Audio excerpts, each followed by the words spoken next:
Hey, Forrest, I got our lunches. Family Guy is nothing if not a 21-season-long movie and pop culture reference extravaganza. So we're here today to talk about some of the funniest ones we noticed. Number 1. One episode, 3 epic parodies. My name's Forrest Gump. The season 21 episode Oscars Guy is a retelling of 3 Oscar-winning films: Silence of the Lambs, American Beauty, and Forrest Gump. Run, Forrest, run! Stewie as Hannibal Lecter may be the most accurate casting of a Family Guy character as a different person we've ever seen.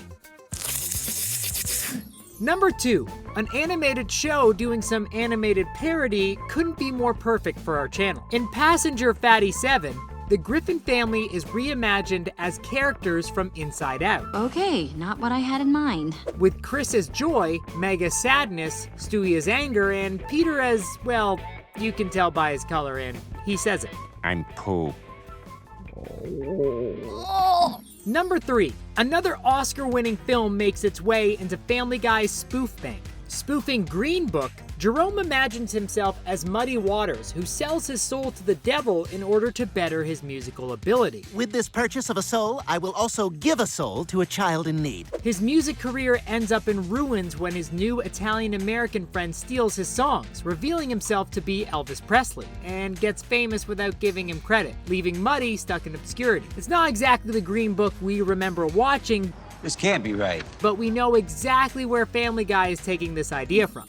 Number 4. After 21 seasons, there was no way Family Guy wouldn't have a Gatsby reference. In Season 15, Episode 7, Family Guy does The Great Gatsby. You know, sometimes I just want to jump off this balcony and into that pool down there. Number 5. Chris Griffin being a stealth cinephile is a hilarious ongoing joke in the show. In Season 19's episode, The Talented Mr. Stewie, Stewie lures Chris to a lake house he rented and knocks him out.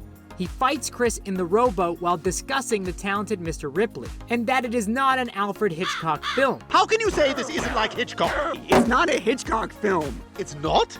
This is obviously a scene plucked right out of The Talented Mr. Ripley, as the episode itself recognizes.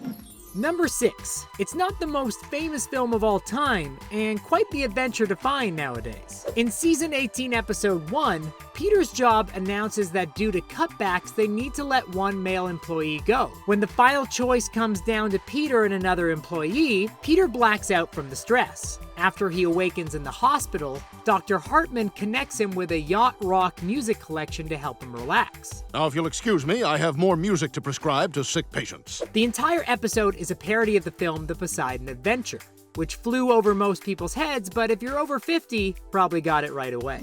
Number 7. We have a very specific set of skills, which include making YouTube video lists. In Lego My Mego, Meg is kidnapped by an unseen assailant while Peter talks to her on the phone and eventually talks to the kidnapper themselves. These guys are serious. Lois, Meg's dead. Any person who was around when Liam Neeson in a similar role in Taken came to theaters will recognize this parody right away, as the incredibly popular film took over the internet for years along with its own memes. I will find you, and I will kill you. Number 8. Bill Murray would be so proud. In the Season 20 episode 80s Guy, Peter actually blows up a gopher with a rocket launcher in his backyard. It was gonna be harmless 80s fun. This is inspired by Bill Murray's relentless pursuit of a gopher in the film Caddyshack, where he eventually does blow up part of a golf course trying to end the gopher only for it to survive.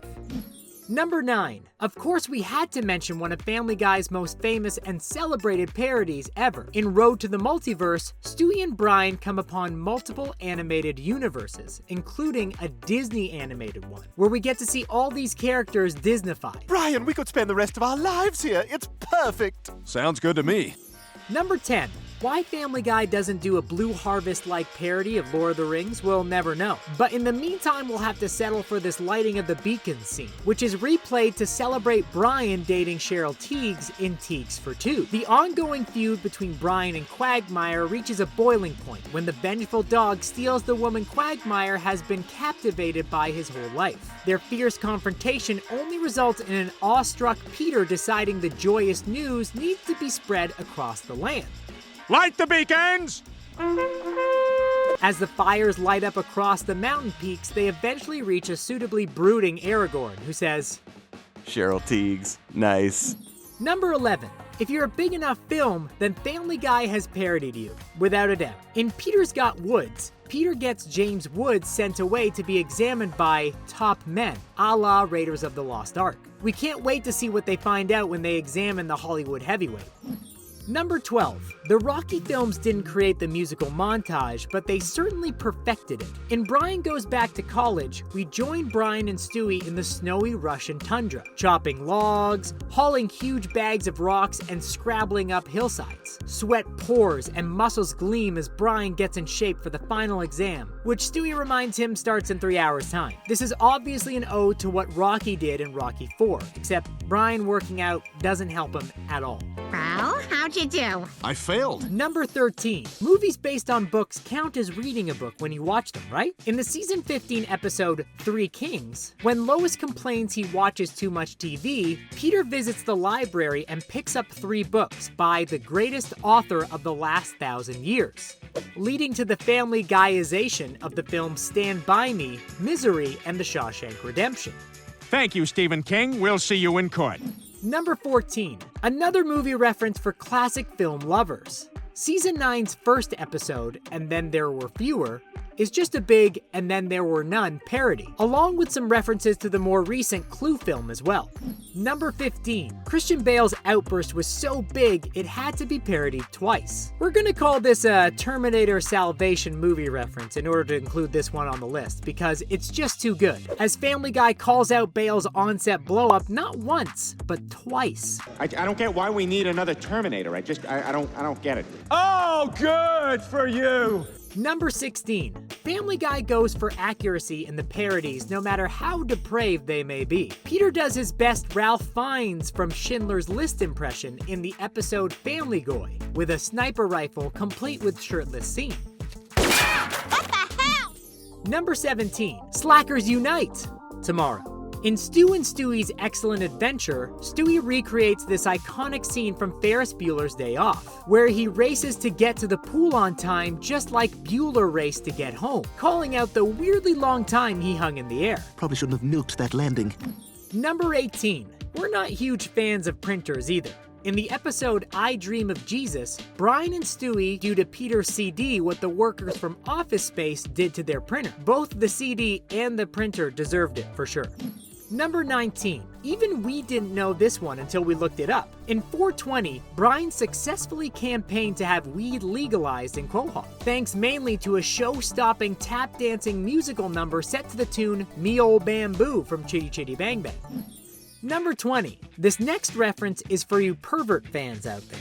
In Brian the Bachelor, as a frenzied Chris dances topless in the bathroom, child-friendly neighbor Herbert hops his ladder over to the window for a peek. It's a moment only slightly more creepy than John Belushi's identical stunt in National Lampoon's Animal House.